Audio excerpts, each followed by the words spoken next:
93절이 마지막 축복하는 기도를 하고 있는 거죠.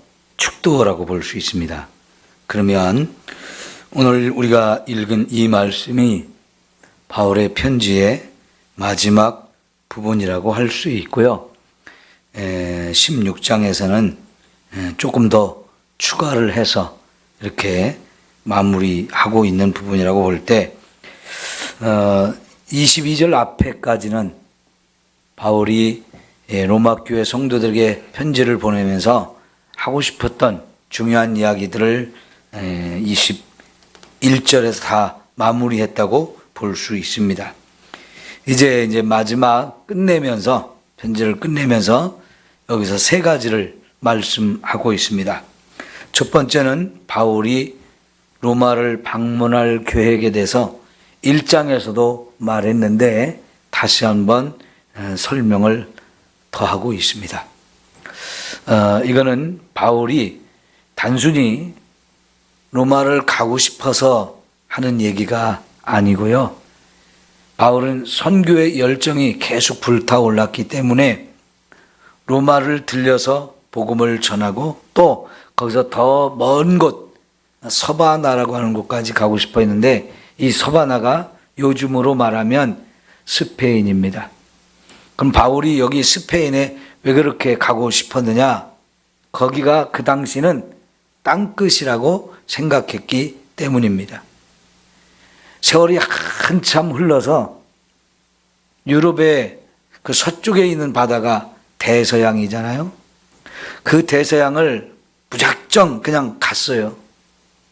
가다가 보니까 진짜로 새로운 땅이 나타나는데 거기가 미국이잖아요. 그리고 남미 쪽 이렇게 새로운 대륙을 찾게 되었는데 그때까지는요, 이 유럽 대륙의 제일 끝에가 스페인, 거기가 이제 땅끝이라고 생각해서 거기까지 가서 복음을 전하고 싶었던 거죠. 바울의 이 전도 열정은 정말 대단했다는 것을 볼 수 있습니다. 사실 이 서바나까지 가려고 하는 이런 바울의 생각은 오래전부터 가지고 있었던 겁니다. 왜 이렇게 땅끝까지 가서 복음을 전하려고 하는 걸까요? 무조건 땅끝 제일 먼저 가가지고 복음을 전했다고 땅끝까지 복음을 전했다 하는 얘기는 아닙니다.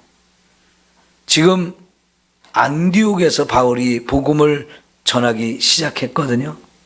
그러면서 안디옥 바로 이제 위쪽으로 가면 거기가 터키 땅인데 터키 땅도 엄청 넓어요. 정말 넓습니다.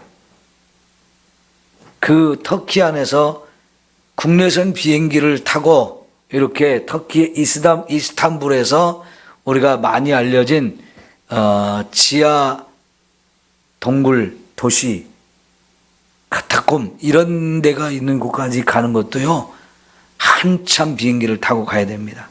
그러니까 버스를 타고 가면 뭐 하루 종일 달려도 끝까지 가지를 못해요. 그 정도로 땅이 넓은 곳인데 거기를 쫙 이렇게 복음을 전하고 가서 터키의 끝에서 이제 하나님이 유럽으로 인도하셔서 유럽으로 넘어가서 복음을 전했습니다. 거기가 그리스 땅이고 그때도 이제 그리스의 북쪽을 지나서 이제 그 그리스가 땅이 반도로 되어 있는데 그 가운데는 너무 높은 산이 있어서 직접 넘어가기는 어렵고요. 북쪽으로 돌아서 이렇게 서쪽까지 이렇게 가서 복음을 전했는데요.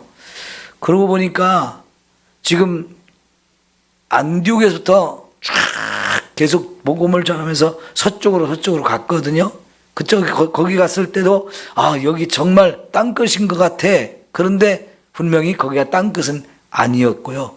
더 먼 곳으로 또 더 많은 사람들이 살고 있다는 걸 알았는데 거기가 바로 스페인 서바나라고 하는 곳입니다. 그러니까 그 서바나까지 가는 과정 속에는 모든 것을 거쳐서 복음을 전하면서 결국은 땅끝까지 가고 싶었던 거지요. 왜 이렇게 땅끝까지 가려고 했던 거예요? 그게 주님의 명령이었기 때문에 그렇죠. 예루살렘부터 시작해서 온 유대 땅, 그리고 사마리아, 그리고 저 땅끝까지 가서 복음을 전하라고 예수님이 제자들에게 선교에 굉장히 중요한 사명을 주셨기 때문에 예수님의 제자들로부터 시작해서 그 당시 예수님은 많은 사람들이 너도 나도 복음을 팍 사방에 전하면서 땅끝까지 가기를 원했습니다. 여러분, 우리가 사도행전이나 그 뒤에 로마서부터 이렇게 쭉 사도 바울의 편지나 베드로나 또 야고보나 이런 몇몇 사도들의 편지를 보면 주로 서쪽으로 복음을 전하러 갔지만 사실은요, 예수님의 제자들 중에는 동쪽으로 간 사람도 있고 북쪽으로 간 사람도 있어요. 또 남쪽으로 해서 아프리카로 간 사람도 있어요. 그러니까 사방으로 이제 제자들이 복음을 전하러 갔는데 서쪽으로 간 거는 주로 기록이 됐는데 북쪽, 동쪽, 남쪽 이런 데로 간 사람들의 이야기는 성경에 기록되지 않다 보니까 우리가 잘 모르지요. 그러나 하여튼 사방으로 복음을 전하러 가면서 어디로 가든지 이 사도들은요, 내가 땅끝까지 간다. 북쪽에도 끝이 있을 거고요, 동쪽에도 끝이 있을 거고, 남쪽에도 끝이 있을 거 아니에요. 그럼 여러분, 우리나라도 신라 시대에 이 복음을 전하는 사람들이 계속 전하고 해서 신라 시대에 우리나라도 복음이 왔었다는 좀의 증거가 있어요. 우리 경주에 가면 제일 유명한 절 중에 하나가 불국사죠. 경주에는 절이 정말 많았는데요, 불국사에 가면 다보탑과 석가탑 두 개의 탑이 있는데요, 그 탑을 오래되니까 이렇게 해체를 해가지고 다시 수리하는 이런 과정을 몇 번 거쳤는데요, 그렇게 수리하던 과정 속에서 탑 안에서 여러 가지를 발견했거든요. 그 중에 한 가지가 돌로 만든 십자가가 나왔어요. 여러분, 이 십자가는 절에서는, 불교에서는 볼 수 없는 거거든요. 그런데 이 탑 속에서 십자가가 나왔다는 것은 놀라운 얘기 아닙니까? 그래서 그거에 대한 정확한 기록은 없지만 그래도 우리가 추측해 볼 수 있는 것은 그 시대에 불교가 엄청 성행한 이 신라까지 복음이 전해졌을까라는 생각을 해볼 수 있어요. 왜냐하면 그 복음이 당나라까지 왔었거든요. 당나라와 신라가 굉장히 밀접한 관계를 갖고 많은 교류를 했지 않습니까? 그 신라의 불교는 당나라의 영향을 정말 많이 받았는데요, 그 당나라 시대에 불교만 성행한 거 아니고 그 당나라의 서쪽에서 계속해서 복음이 전해져서 경교라고 하는 이름으로 중국의 당나라에서도 많은 사람들이 예수님을 믿게 되었어요. 그 영향으로 분명히 신라에까지 복음이 전해졌을 거라고 우리가 추측을 해볼 수 있는데, 그 증거 중에 하나가 십자가가 나왔다는 이야기죠. 근데 그 기록이 전혀 없기 때문에 내용은 알 수 없지만 불교 문화에서는요, 어디서든지 찾아볼 수 없는 게 바로 십자가인데 그게 그 시대에 탑 속에 있었다. 이건 참 놀라운 얘기죠. 그러니까요, 예루살렘을 중심으로 해서 동서남북 사방으로 복음을 전하러 많은 사람이 떠났는데 그 중에 동쪽으로 계속 온 사람들은, 여러분, 이 지도를 놓고 봤을 때 동쪽 끝이 우리나라라고 볼 수 있어요. 그죠? 이렇게 정말 복음을 가지고 땅끝까지 간 사람들이 있다는 말이죠. 여러분, 동쪽으로 오다가 또 밑으로 내려간 곳이 어디냐면 인도입니다. 여기 보시면 인도 지도가 어디쯤 있는지 아시는 분은 알만하죠? 요 가운데 이렇게 뼈 조각이 나오는데 여기가 바로 인도 땅인데요. 동쪽으로 가다가 도마라고 하는 제자가 저 인도의 남쪽, 인도의 가장 남쪽 부분 거기까지 복음을 전하러 가서 지금도 그 인도의 남쪽에 가면 도마가 세운 교회와 그 뿌리가 깊게 남아 있어요. 인도가 힌두교가 가장 왕성한 나라이지만 요 남쪽 지역에는 그때 당시 도마가 가서 복음을 전한 영향으로 많은 사람들이 예수님을 믿고 있단 말이죠. 그 흔적들이 지금도 많이 남아있고 수많은 전승과 전통들이 계속 유지되고 있는 걸 볼 수 있어요. 그러니까요, 사도 바울도 그런 예수님의 가르침을 따라서 땅끝까지 가서 복음을 전하려고 하는 이 열정에 너무너무 불타 올랐다고요.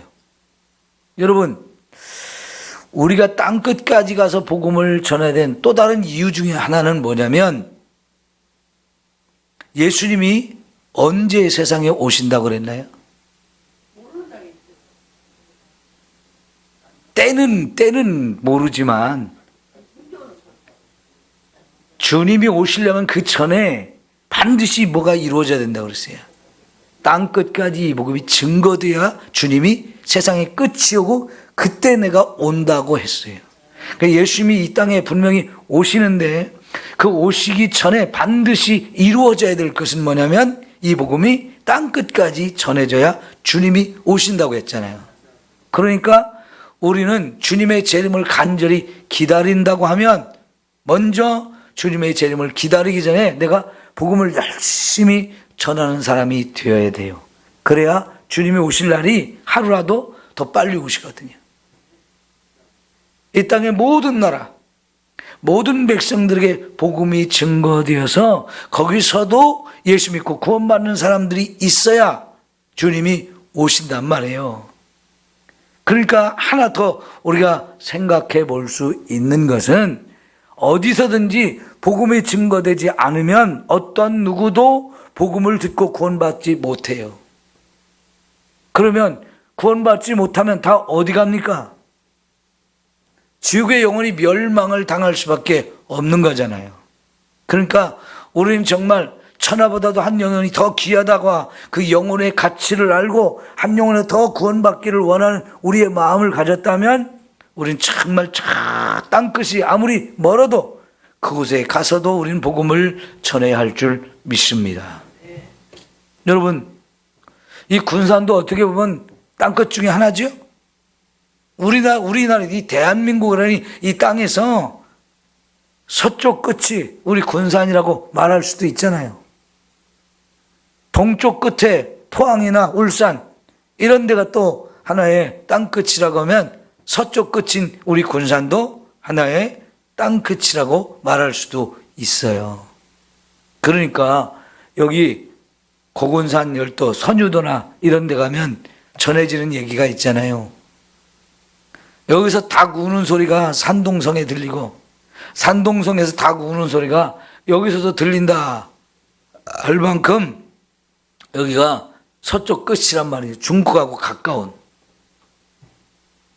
여러분, 우리는요, 한 땅끝이 어디든 간에 부지런히 열심히 복음을 전해서 한 영혼을 더 구원하는 이 아름다운 사명을 우리가 감당해야 할 줄 믿습니다.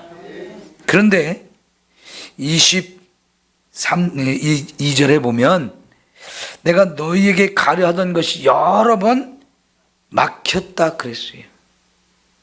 그래도 여전히 가고 싶은 거예요. 거기 가면 돈 벌 게 있어서 그런가요? 거기 가면 누가 우리를 환영해 주는 사람이 있어서 그런가요? 그렇지 않습니다. 주님의 명령이기 때문에 어쨌든 가서 복음을 전하려고 하는데 그 길이 자꾸 허락되지 않고 막히는 거예요. 바울은 하나님이 허락하실 때는 갔지만 허락하지 않을 때는 못 갔어요. 아무리 가고 싶고 아무리 가서 복음을 전하는 이 선하고 아름다운 목적이 있다 할지라도 결국은 하나님이 허락하셔야 한다는 이 기본적인 마음과 자세를 가지고 있는 겁니다. 여러분, 열정이 지나치면 하나님의 계획과 뜻을 무시하고 내 열정으로만 이렇게 할 수 있습니다. 그런데 아무리 열정이 있고 선한 목적이 있다 할지라도 하나님이 허락하지 않으면 우리는 할 수 없는 거예요. 해서는 안 되는 거예요. 언제나 하나님이 허락하실 때를 기다리면서 아무리 그 열정이 좋고 그 열정이 선한 목적이라 할지라도 여러분 때를 기다릴 수 있는 이런 마음이 우리에게 필요한 거죠. 이게 겸손입니다. 하나님보다 앞서려고 하면 그건 잘못된 겁니다. 그런 때는 열정도 다스릴 줄 알아야 되고 선한 목적이라 할지라도 기다릴 줄 아는 이런 인내가 우리에게는 필요한 거지요. 그러니까 우리가 언제나 그러잖아요. 하나님 뜻이라면 될 거라고. 하나님 뜻, 이걸 언제나 앞세우는 거예요. 이 자세는 저와 여러분의 모든 삶의 영역에서 우리가 다 적용해야 하는 거거든요. 가끔은 너무 열정이 지나치거나 막 목적이 좋다고 너무 그 선한 목적에만 우리가 매몰돼 가지고 하나님의 때를 기다리지 못하는 그런 우를 범할 수도 있습니다. 하나님이 허락하시는 게 언제인지 그 하나님의 뜻이 어디에 있는지를 자꾸 묻고 그러면서 때로는 기다릴 줄 아는 이런 지혜가 우리에게 필요한 거지요. 그것을 위해서 마음을 모으고 뜻을 모으면서 서로 의견을 나눌 때 거기서 하나님의 뜻을 우리가 찾을 수 있게 되어지는 거지요. 여러분, 우리가 태국에 교회를 건축하고 싶었습니다. 그래서 거기서 일하시는 신실한 선교사님을 통해서 건축할 만한 곳을 찾았는데 하나님이 이상하게 허락하지 않으셨어요. 그래서 우리가 태국에 건축하는 걸 일단 멈추었거든요. 그러면서 우리는 기다리면서 이제 또 헌금을 더 많이 적립하는 걸로 지금 우리가 일을 진행하고 있는데 하나님이 태국이 아니면 또 다른 곳으로 인도하실 수도 있는 거고요. 어디든지 주님이 인도하는 곳에 때를 따라서 우리가 일을 하면 될 줄 압니다. 이렇게 하나님이 허락하시는 것과 허락하지 않는 걸 잘 분별을 해서 하나님의 뜻을 함께 이루어가는 게 가장 합당한 것이고 선한 일인 줄 믿습니다. 어쨌든 그럼에도 불구하고 바울은요, 이 선교의 열정은 포기하지 않았어요. 그래서 로마에 편지도 보내고 하나님이 허락하시면 그때 내가 반드시 로마에도 들리고 거기서 잠깐 여러분과 교제를 하면서 또 여러분에게 복음을 전한 다음에 또 여러분이 나를 후원해주고 보내주어서 서바나까지 갈 수 있었으면 좋겠다는 바울의 앞으로의 가지고 있는 계획을 전해주고 있습니다. 여러분, 로마라는 교회 소문이 많이 났어요.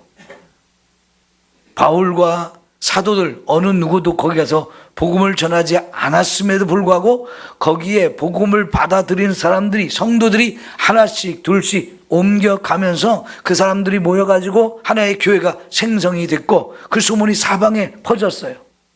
바울도 그 얘기를 듣을 때 얼마나 좋았는지 몰라요. 그래서 내가 거기에 가서 거기 성도들을 만나고 그들에게 믿음을 더해주고 그리고 나서 거기를 거쳐서 저 스페인까지 가고자 하는 바울의 이런 계획을 이렇게 소개하면서 내가 여러분에게 가서 여러분과 얼마 동안의 시간을 보내고 난 다음에 여러분이 또 나를 스페인까지 갈 수 있도록 파송해주고 후원도 해줬으면 좋겠다. 이런 계획을 밝혀주는 거지요. 여러분, 왜 이렇게 합니까? 어디에 있는 사람이든지 간에 하나님을 믿는 사람들이라면 모두가 주 안에서 하나이기 때문에 그렇습니다. 한국에 있는 사람이든 미국에 있는 사람이든 아니면 저 영국에 있는 사람이든 하나님을 믿는 사람이라면 우린 주 안에서 다 한 형제 자매이고 한 가족입니다. 한 번도 본 적이 없는 사람이라 할지라도 여러분, 그 사람이 예수를 믿고 구원받은 사람이라면 나와 똑같은 예수님을 믿고 똑같은 하나님을 믿고 그래서 예수님 안에서 우리 함께 구원받은 믿음의 형제 자매들이고 천국에 가면 모두 함께 만날 사람들이 되어지는 거지요. 아까 우리 부른 찬송 중에 구원하심이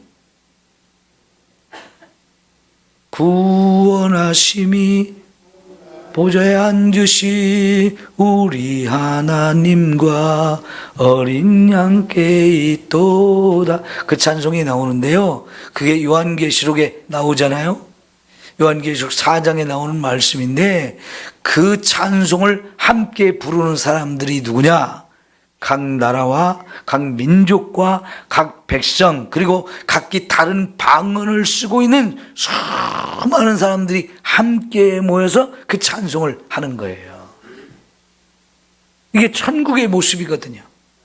사도 요한이 천국에 갔더니 하나님 보좌 앞에 정말 많은 사람들이 함께 모여 하나님을 찬송하는데, 그 사람들이 다 누구냐? 각 나라에서 온 사람들, 각 민족에서 온 사람들, 각각 다른 언어를 쓰던 사람들이 이렇게 함께 모여서 같은 하나님을 찬양한다. 그 사람들이 다 예수 믿고 구원받은 사람이요, 다 함께 하나님 나라에서 한 가족이 되어지는 사람들이거든요. 그러니까 여러분, 저 아프리카에 있는 사람도 믿음을 가진 사람이라면 다 우리가 형제 자매인 거죠. 그러니까 바울이 로마에 있는 성도들 한 번도 본 적이 없지만, 내가 갔을 때 여러분과 많은 시간을 함께 보내면서 같이 교제하고 전 믿음을 더욱 도와줄 수 있는 그런 역할을 하고 싶은데, 내가 거기서 멈추지 않고 여러분이 나를 또 파송해주고 나를 후원해줘서 나는 저 스페인까지, 땅끝까지 가서 복음을 전하고 싶습니다. 여러분이 그걸 위해서, 나를 위해서 좀 준비해 주십시오. 이런 부탁을 하는 거지요. 이런 부탁이 여러분 주 안에 있으면 서로 기쁨으로 받아주고 얼마든지 기꺼이 그 일을 할 수 있어야 하는 거지요. 제가 미국의 LA 쪽에 이렇게 갔을 때 대학교에서 함께 공부했던 친구 중에 친하게 지냈던 친구들이 몇몇이 LA 쪽에 가 있어요. 그래서 미국에 간 김에 이렇게 연락들 하고 그리고 만났더니요, 정말 저를 너무 오랜만에 만났거든요. 너무너무 환영해주고 자기들 교회 와서 설교하라고 막 시간도 내주고 또 맛있는 거 사준다고 식당에 가서 막 사주기도 하고 관광하기 좋은 데 또 데려가서 좀 보여주기도 하고, 정말 제가 환대를 많이 받았어요. 오랜만 20년 만에 만난 친구들도 있고 30년 만에 만난 친구도 있고 그러는데요, 오랜만에 만났지만 너무너무 반가운 거예요. 서로가 이렇게 만났을 때 반갑고, 그랬을 때 서로 좋은 것을 나누고 서로 협력하려고 하는 여러 가지 그런 마음들을 보여줄 때, 그런 정말 큰 기쁨이잖아요.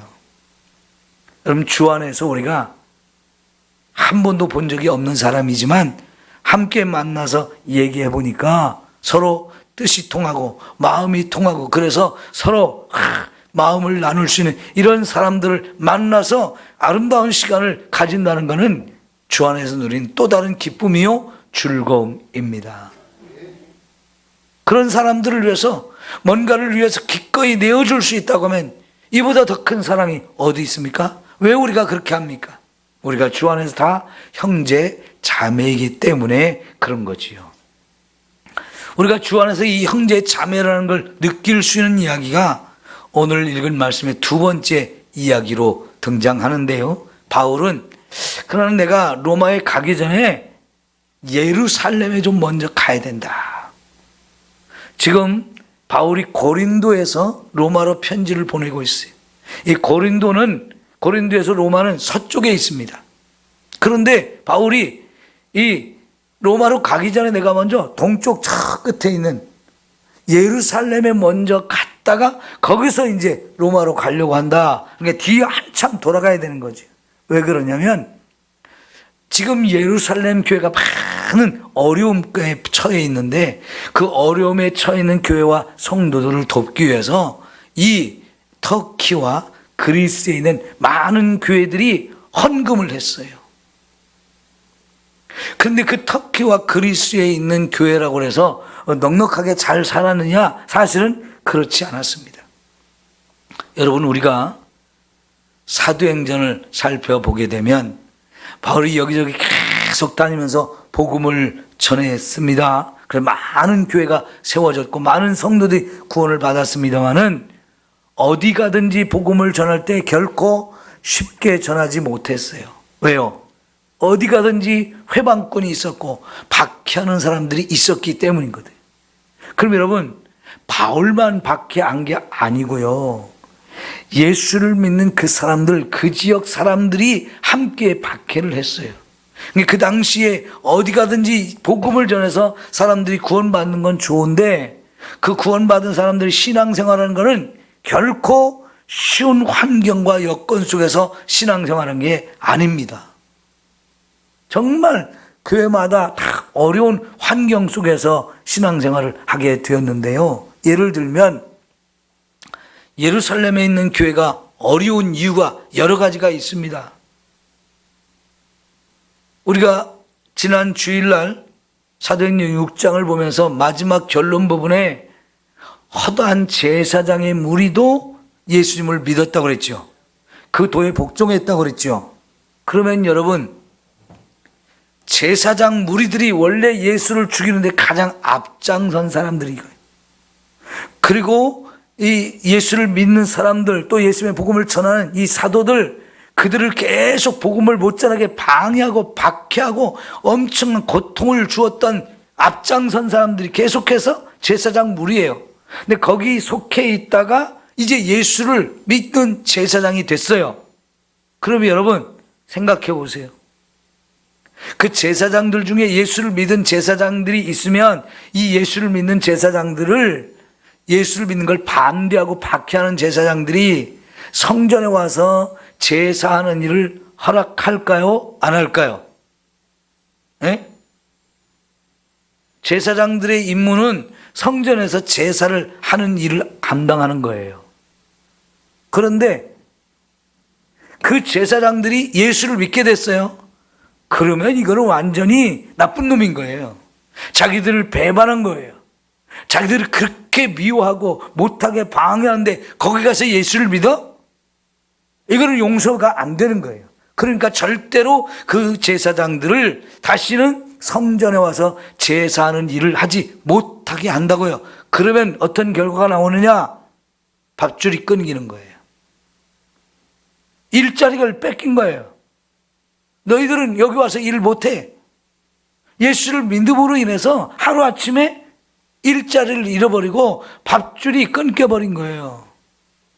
그런데도 그 제사장들은 그거 계산 못하고 예수를 믿었겠어요?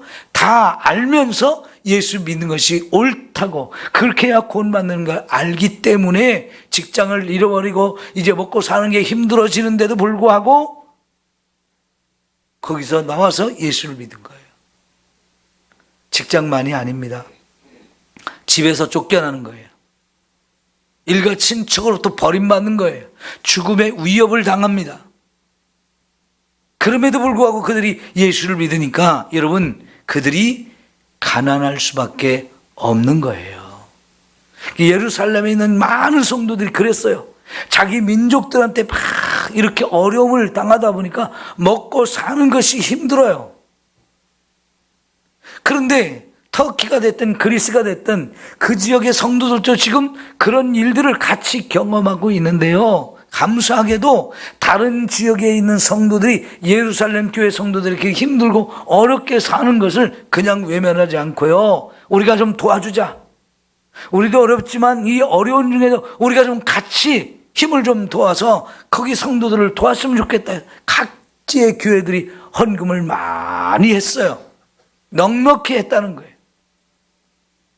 그래서 그것을 지금 바울이 먼저 예루살렘 교회 가서 전하고, 그리고 난 다음에 내가 로마를 가랴, 이렇게 얘기하는 거예요. 그럼 여러분, 이런 어려움 중에 있는 성도들이 서로를 돕겠다고, 우리보다 좀 더 어려운 상황에 있는 것이 예루살렘 교회일 것 같은데 우리가 도와줬으면 좋겠다고 각 교회 성도들이 자원해서 이렇게 헌금을 해가지고 보내준다는 거, 이게 바로 주 안에서 다 형제 자매라는 뜻입니다. 그러죠? 여러분, 이번에 산불은 아마 지금까지 난 산불 중에 가장 많은 지역에 많은 사람들이 피해를 입었지요. 사진이나 영상 같은 걸 통해서 보게 되면 완전히 마을 전체가 다 타버리든가, 심지어 바닷가의 배까지도 다 타버렸더라고요. 얼마나 불이 거셌는지. 물 위에 떠 있는 배가 다 불에 타서 없어질 정도였으면 그 산불 피해가 얼마나 심각했는지를 볼 수 있는데요. 그 모든 걸 다 잃어버린 거예요, 산불을 통해서. 그런 데를 우리가 돕는 게 당연해요? 아니면 우리하고 상관없는 일이에요? 나는 그거 모릅니다. 이렇게 살 수도 있죠. 물론 일본에도 산불이 많이 나고요. 중국도 산불이 많이 난 것 같아요. 그 전에는 미국의 막 LA 쪽에 엄청난 산불이 났잖아요. 다른 데는 몰라도 이 나라에 저쪽 산불 피해를 입은 사람들을 우리가 돕는다는 것은 지극히 당연한 것 아니겠어요? 뭐 많이 도와서가 아니라 우리 형편 따라서 할 수 있는 만큼 하면 그것이 그들한테는 얼마나 큰 도움이 되겠습니까? 당장 잠을 잘 집안 가는도 없는 상황에 처한 사람들이 얼마나 많은데요. 먹을 것, 입을 것, 마실 게 모든 게 다 지금 다 잃어버렸는데요. 그러니까 여러분, 우리가 이렇게 믿음을 가지고 저 사람들이 내 민족이고 저 사람이 내 형제이고 내 가족이라는 마음을 갖게 되면 열리를 제껴놓고 도울 수밖에 없는 거지요. 그러면 여러분, 바울이 지금 선교 열정에 막 불타서 지금 그거 하고 있어요. 그죠? 그런데 그보다도 더 우선적으로 하는 일이 예루살렘 교회를 구제하는 일이에요. 그러니까 여러분, 교회는 선교도 해야 되고 구제도 해야 되는 거예요. 이것만 합시다. 물론 그럴 수도 있지만요. 교회가 선교할 수 있으면 구제도 할 수 있는 거고, 구제할 수 있으면 선교도 할 수 있는 거예요. 이렇게 같이 하는 거. 교회가 이것저것 같이 하는 것, 그건 당연한 겁니다. 어떤 사람들은 그럴 수 있어요. 아니, 우리가 빠지게 헌금했는데 왜 자꾸 남의 퍼주기만 하냐고. 그런 생각을 가질 수도 있는데요. 여러분, 우리 교회에 우리가 헌금한 돈이 우리 안에서만 쓰여지는 거, 그게 옳은 일인가요? 교회는요, 자꾸 밖으로 이 물질과 사람이 나가서 하나님이 기뻐하는 일이라면 얼마든지 우리가 해야 하는 거지요. 그걸 어찌 그 돈을 아까워하면서 우린 그거 하지 맙시다, 그럴 수 있나요? 복음을 전하기라도, 복음을 전하는데 우리 교회 주변에서만 해도 되지만 여러분, 먼 곳에 가서 또 할 수 있는 거고요. 아니면 저 땅 끝까지도 가야 되는데 물질만 보내는 게 아니고 사람도 더 많이 보내서 이렇게 주님이 다시 오실 날을 우리가 기대하면서 속히 오기를 바란다면 더 열심히, 더 많은 사람이 가서 복음을 전해야 할 줄 믿습니다. 전 세계에서요, 우리 대한민국 사람들 싫어하는 나라가 거의 없습니다. 그리고 하나님께서 이 시대에 이 대한민국이라는 나라를 전 세계에서 정말 좋은 이미지를 가지고 많이 알려진 게 얼마나 감사합니까? 왜 이렇게 우리나라를 잘 사는 나라, 또 이미지가 좋은 나라로 자꾸 만들까요? 어느 나라를 가도 우리나라 강남 스타일 이 노래 들으면 모르는 나라가 없어. 그냥 다 들썩들썩 춤을 추면서 막 난리 나요. 왜 이렇게 하나님 만드셨을까요? 권사님도 아시네, 강남 스타일. 여러분, 하나님께서 우리나라를 전 세계에 복음 전하는 나라로 세우기 위해서 이렇게 높여주신 줄 믿습니다. 그러면 이런 기회를 우리나라가 잘 활용해서요, 정말 많은 사람들이 가서 복음을 전하는 일 열심히 해야 할 줄 믿습니다. 여러분, 지금 미얀마에 엄청난 지진이 일어나가지고 정말 많은 사람들이 피해를 입었잖아요. 거기도 여러분 뉴스를 보면 우리 한국 교민이 몇백 명은 살더라고요. 미얀마 잘 모르는 나라잖아요, 여러분. 별로 관심도 없는 나라잖아요. 그런데 거기도 우리나라 사람들이 많이 가서 살고 있어요. 그 옆에 태국이라는 나라는 우리나라 사람이 2만 명이 넘게 살아요. 왜 이렇게 우리나라 사람들이 막 전 세계 이렇게 없는 나라 없이 이렇게 많이 가 있을까요? 하나님이 우리를 통해서 복음을 전하는 일에 그만큼 사용하려고 하는 계획이 거기 있는 줄 압니다. 그러면 그런 일을 우리가 적극적으로 감당해야 하거든요. 구제도 하고 선교도 하고 하나님이 다 기뻐하시는 일인데, 여러분, 그렇다고 우리가 빚지면서 할 수는 없어요. 그러나 우리가 할 수 있는 한 그 일을 열심히 도와서 한다면 하나님이 얼마나 기뻐하시겠습니까? 마지막으로 세 번째, 바울이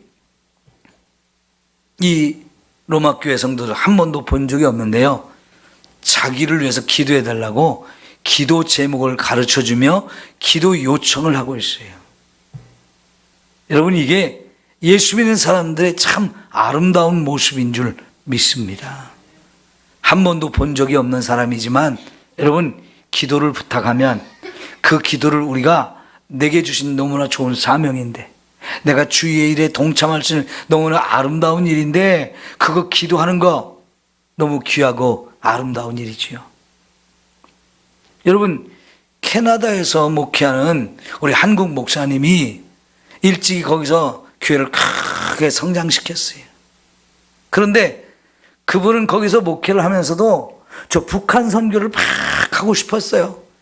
그래서 북한을 막 열심히 찾아다니면서 문을 열고 그 북한에 들어가서 막 고아원도 많이 도와주고 엄청 막 지원을 많이 해줬어요. 북한을 수십 번 왔다 갔다 했어요. 임현수라는 목사님. 전에 다니엘 기도 나와서 한번 간증을 했었고, 여기저기서 많이 간증을 했기 때문에 들어보신 분들이 많을 거예요. 근데 그러나 그분이 어느 날 갑자기 북한의 감옥에 갇히게 됐잖아요. 갑자기 그냥 북한이 태도를 돌변해가지고 감옥에 가둬버렸어요. 그래가지고 뭐 먹지도 못하고 추운 겨울에 막 노동을 해야 되고 엄청 고생을 하면서 자기가 정말 거기서 죽을지 살아서 나갈지 아무것도 알 수 없는 상황에서 나중에 거기서 석방이 돼가지고 나와서 보니까 전 세계에서 수많은 사람들이 이런 임현수 목사님이 북한에 선교를 하다가 갇혀가지고 감옥에 갇혀 있다는 얘기를 듣고 정말 많은 기도를 해줬다는 얘기를 그분이 알게 되고 너무너무 감사했다는 거예요. 우리는 그분이 북한의 감옥에 있는 줄도 몰랐어요. 그래서 기도 한 번도 못했어요. 그런데 여러분, 전 세계 수많은 나라 기독교인들이 그분이 선교하다 북한의 감옥에 갇혀 있다는 걸 알고는 막 여기저기서 엄청나게 기도를 해줬다는 거예요. 거기 뭐 선교비를 보낸다, 뭐 약품을 보낸다, 편지를 보낸다, 아무리 해봐야 전달이 안 되거든요. 그런데 여러분, 그렇게 아무런 교통도 할 수 없고 소식을 주고받을 수도 없는 그 상황에서 하나님께 기도했는데 하나님이 그 기도를 듣고 결국은 그 목사님을 석방시켜 준 거예요. 직접은 못 가지만 하나님께 갔다가 당구 치듯이 이렇게 가는 거란 말이에요. 네? 하나님께 갔다가 이렇게 간단 말이에요.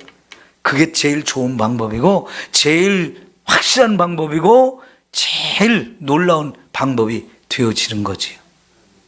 기도는 그런 거예요.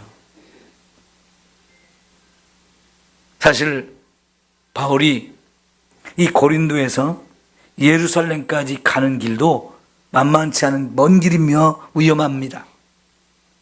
왜요? 많은 돈을 가지고 이동을 하기 때문에 이 돈을 노리는 사람들이 얼마든지 있을 수 있는 거거든요. 돈 많이 가진 거, 돈 냄새 맡는 사람 또 잘 맡거든요. 그러죠? 여러분, 내 가방에 돈이 많은 사람은 이걸 꼭 자꾸 끌어안으려고 그래요. 그죠? 그런 사람 표가 나잖아요. 가방에 아무리 커도 거기에 돈이 안 들어있는 사람은 가방에 이렇게 안 끌어당기거든요. 그냥 편하게 들고 다녀요. 근데 내가 지금 가방을 들고 있는데 여기에 돈이 많다 그러면 이걸 자꾸 막 꼭꼭 끌어안으려고 다 표가 납니다. 근데 그 많은 돈을 가지고 예루살렘까지 갈 때 이거 어려운 일이 많은 거예요. 그 길이 편하기를 위해서 기도해달라고. 예루살렘에 가서 그 돈을 전해줬을 때 예루살렘 교회 성도들이 자존심 상하지 않고 기쁨으로 그 돈을 받게 해달라고 기도하고, 거기서 유대의 극렬한 아주 반대하는 사람들이 우리를 힘들게 할 텐데 그거 하나님 나 잘 견디게 할 수 있게 해달라고 기도했는데요. 진짜 예루살렘에 갔을 때 사도행전을 보면 바울이 거기서 체포당했고 죽을 뻔했잖아요.